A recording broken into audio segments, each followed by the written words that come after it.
एक पठान नमाज पढ़ रहा था। दूसरा उसके बारे में किसी को बता रहा था, ये बड़ा नमाजी और परहेजगार है। पठान नमाज तोड़कर बोला, इसको बोलो हमने आज भी किया है। पठान ने अपनी कज़ा नमाज अदा करने का सोचा। नमाज से पहले ऊंची आवाज में नियत की, 2 रकात नमाज कज़ा फजर, 4 नवंबर 2007, पराना मुशर्रफ वाला टाइम, अल्लाह अकबर। एक सरदार शादी के बाद दूसरे मुल्क चला गया। 5 साल बाद वापस आया तो घर में दाखिल होते ही 3 बच्चे पापा पापा कहते हुए आए।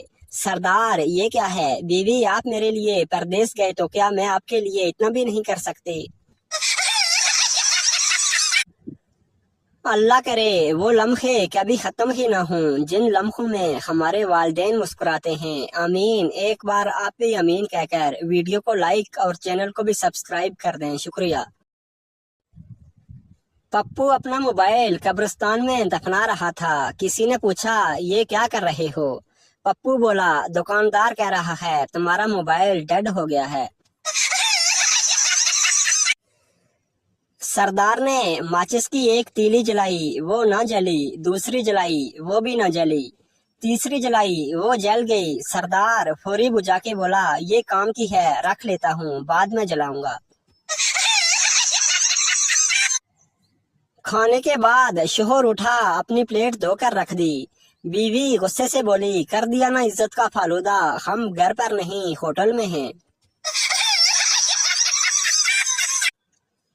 सरदार, एयर होस्टेस से तुम्हारी शक्ल मेरी बीवी से मिलती है। एयर होस्टेस, बकवास बंद करो। सरदार, वाह क्या बात है, जुबान भी मिलती है। बीवी, तुम बाहर जाते हो तो मुझे डर लगा रहता है। खावंद, जानू मैं जल्दी आ जाऊंगा। बीवी, बस इसी बात का तो डर होता है। डॉक्टर, ये चोट आपको कैसे लगी? आदमी, दीवार से टकरा गया था। आप यकीन करें डॉक्टर साहब, बीवी से मेरा कोई झगड़ा नहीं हुआ। सरदार, मैं ऑफिस जाने से पहले अपनी बीवी को किस करता हूँ। दूसरा सरदार, मैं तुम्हारे ऑफिस जाने के बाद तुम्हारी बीवी को किस करता हूँ। पहला सरदार, लेकिन पहले तो मैं ही करता हूँ ना। दामाद, सास से, मैं आपकी बेटी से बिल्कुल खुश नहीं हूँ। सास, नसीब की बात है, यहाँ तो सारा मोहल्ला खुश था। डाकू मुसाफिरों को लूट रहे थे। डाकू ने एक मुसाफिर से कहा, तुम्हारे पास जो कुछ भी है निकाल दो। मुसाफिर, भाई आस्ता बोलो, मेरे पास तो टिकट भी नहीं है। 3 आदमी आपस में बैठे अपने अपने दुखों की दास्तान सुना रहे थे। पहला, मैं 3 साल से अफ्रीका के जंगलों में रहा हूँ। दूसरा, मैं 5 साल अरब के सहराओं में रहा हूँ। तीसरा दुखी अंदाज में बोला, मेरी भी तो सुनो, मैं 20 साल से अपनी बीवी के साथ रह रहा हूँ। एक पड़ोसन ने दूसरी पड़ोसन से कहा, हमारी सारी बातें बराबर वाले हमसाए सुनते हैं। दूसरी ने कहा, तुम दीवार बड़ी क्यों नहीं करवा लेते? पहली फौरन बोली, लो बेला, फिर मैं उनकी बातें कैसे सुनूंगी। रुखसती के वक्त दुल्हन रो रही थी तो दूल्हा भी रोने लगा। किसी ने कहा, वो अपने माँ बाप छोड़ रही है इसलिए रो रही है, तुम क्यों रो रहे हो?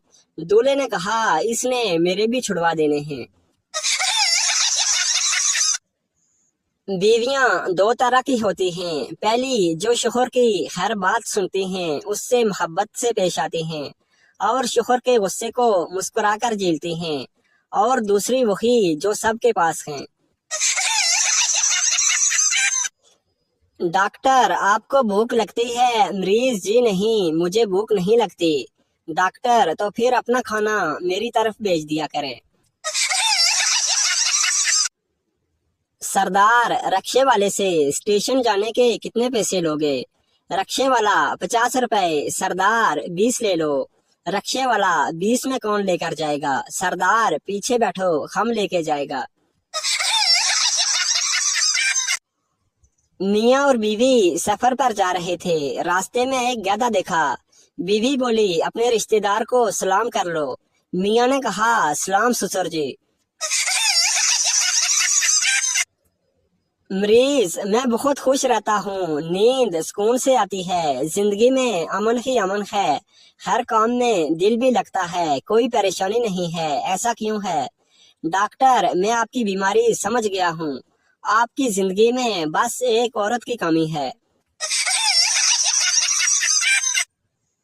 सरदार का रात को सिगरेट पीने का दिल चाह रहा था। सरदार ने हर जगह माचिस ढूंढी पर कहीं नहीं मिली। आखिर नाउमीद होकर मोमबत्ती बुझाकर सो गया। कंजूस लड़के को कंजूस लड़की से प्यार हो जाता है। लड़की, जब अब्बू सो जाएंगे तो मैं गली में सिक्का फेंकूंगी, आवाज सुनकर फौरन अंदर आ जाना। लेकिन लड़का सिक्का फेंकने के 1 घंटे बाद आया। लड़की, इतनी देर क्यों लगा दी? लड़का, वो मैं सिक्का ढूंढ रहा था। लड़की, पागल, वो धागा बांध कर फेंका था, वापस खींच लिया। एक आदमी पठान से मिलने उसके इलाके में गया। पठान उसे अपना इलाका दिखाने ले गया।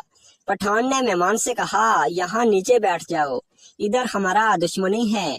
मेहमान ने कहा, दुश्मनी तो तुम्हारी है, मैं नीचे क्यों बैठूं? पठान ने कहा, ओ यारा, हमने यहाँ एक बंदे का मेहमान मारा था, वो कह रहा था मैं तुम्हारा मेहमान मारूंगा। एक सरदार अपने लिए लड़की देखने गया। लड़की के घर वालों ने कहा, ये रिश्ता नहीं हो सकता, हमारी बेटी अभी पढ़ती है। सरदार बोला, कोई बात नहीं, मैं 1 घंटे बाद आ जाऊंगा। पहली औरत दूसरी से, मुझे अपने शोहर पे शक है, वो किसी लड़की से मिलता है। दूसरी औरत, फिर तुम क्या करोगी? पहली औरत, मैं आज ही अपने बॉयफ्रेंड को शोहर के पीछे लगाती हूँ। डॉक्टर, आपके शोहर को मुकम्मल आराम की जरूरत है, ये नींद की गोलियां रख लें। बीवी, ये मैं उन्हें किस टाइम दूं? डॉक्टर, ये आपने खानी है। जज, तुम तीसरी बार अदालत में आए हो, तुम्हें शर्म नहीं आती? आदमी, आप तो हर रोज आते हैं, आपको तो डूब मरना चाहिए। शोहर खाना खाते हुए अपनी पत्नी से कहता है, डार्लिंग, तुम दिन ब दिन खूबसूरत होती जा रही हो। बेगम किचन से, अच्छा, तुम्हें कैसे पता? शोहर, तुम्हें देखकर अब तो रोटियां भी जलने लगी हैं। सरदार, कल मेरी जेब से किसी ने 200 रुपए निकाल दिए। पप्पू, झूठ मत बोलो, 100 रुपए थे, मैंने गिने थे घर जाकर। सरदार, पैसों की कोई बात नहीं, 100 रुपए निकाले किसने ये पता लगा। एक बच्चे को समझ नहीं आ रहा था कि छुट्टी के लिए क्या बहाना बनाए। आखिर उसने उस्ताद से दरख्वास्त की कि अपने दादा की शादी के लिए छुट्टी चाहिए। उस्ताद ने पूछा, वो इस उम्र में शादी क्यों कर रहे हैं? लड़के ने कहा, सर वो नहीं कर रहे, मैं जबरदस्ती करवा रहा हूँ। एक मिरासी अपने ससुराल गया। रात के अंधेरे में बीवी समझकर ससुर के बेड पर चला गया। जब ससुर की दाढ़ी हाथ में आई तो मिरासी ने ये गाना गाया, हम तो चिमटा बजाने आए थे, दिल में बड़े अरमान सजाए थे, हो गया मेरे साथ बहुत बड़ा जोल, लगता है आज मेरा ही बजेगा ढोल।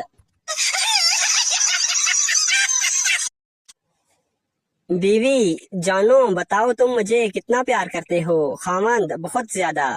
बीवी, फिर भी कितना? खामंद, इतना के दिल चाह रहा है कि तुम्हारे जैसी एक और ले आऊं। सरदार, पार्टी में एक लड़की से, क्या आप डांस करेंगी? लड़की खड़ी होकर बोली, हाँ करूंगी। सरदार, ओके, आप डांस करें, आपकी कुर्सी पर मैं बैठ जाता हूँ। बच्चा, पापा, मैंने ख्वाब में देखा कि मेरा एक पैर जमीन पर है और दूसरा आसमान पर। बाप ने कहा, इस तरह के ख्वाब मत देखा करो बेटा, किसी दिन अपनी शलवार फाड़ लेगा। शोहर ने दूसरी शादी का फैसला किया। जुमे को निकाह रखा, लेकिन पहली बीवी को खबर हो गई।